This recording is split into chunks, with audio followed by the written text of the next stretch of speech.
Hello friends, আবারও একটা ছোট্ট মিনি ব্লগ নিয়ে চলে এসেছি। প্লিজ ভিডিওটা স্কিপ না করে একটু দেখতে থাকো। আজকে তিনজনেই বেরিয়ে পড়েছি রবিবারের ছুটিতে, আমি, আমার হাজব্যান্ড আর বাবু। এটা দেখে বুঝতেই পারছেন এটা দক্ষিণেশ্বরের স্কাইওয়াক। আমরা আজকে যাব হচ্ছে বিন্দুবাসিনী তলায়। বিন্দুবাসিনী তলাটা আদ্যাপীঠ মন্দির থেকে একটু এগিয়েই। কেন যাচ্ছি? ওখানে বিশাল একটা মেলা বসেছে।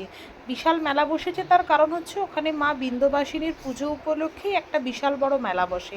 সত্যি বলতে আমি এত বড় মেলা আমি আগে দেখিনি। মানে অনেক দোকানপাট বসেছে, মানে তোমাদের কি বলবো, প্রচুর দোকানপাট, যেন মনে হচ্ছে শেষই হচ্ছে না দোকান। তাও তো ওই দিকটা করে আর অতটা আমার যাওয়া হয়নি, কারণ সেদিনকে বাবুর শরীরটাও ভালো ছিল না বলে আর অতটা ঘুরতে পারিনি। তো যতটুকু গেছি আর কি, তাতেই মনে হচ্ছে না সে কত দোকানপাট, দোকান যেন আর শেষ হচ্ছে না। এই মেলাটাতে আমি প্রথমবারই যাচ্ছি, আমি আগে কোনো দিন এখানের মেলাতে যাইনি।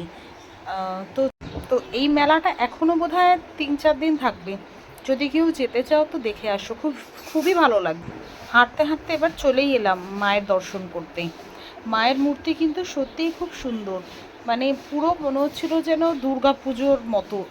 মানে এত লোকজন, এত জমজমাটি জায়গা, মানে খুব সুন্দর লাগছিল গিয়ে। আর বাবু তো ভীষণই আনন্দ পেয়েছে, এই ঢাক টাক বাজছিল, ওর তো নাচতে ইচ্ছা করছিল। যাকে তো ঠাকুর দেখে কিছু ফটোজও ক্লিক করলাম মায়ের। তারপরে আবারও বেরিয়ে এলাম না কিছু খেলনা টেলনা কেনার জন্য আর কি। বাবু তো একটা গাড়ি, তারপরে এই যে হাতে যেটা দেখছেন ওই কী বলে এটাকে, বোধহয় সাইকেল না কি বলে, যাই হোক।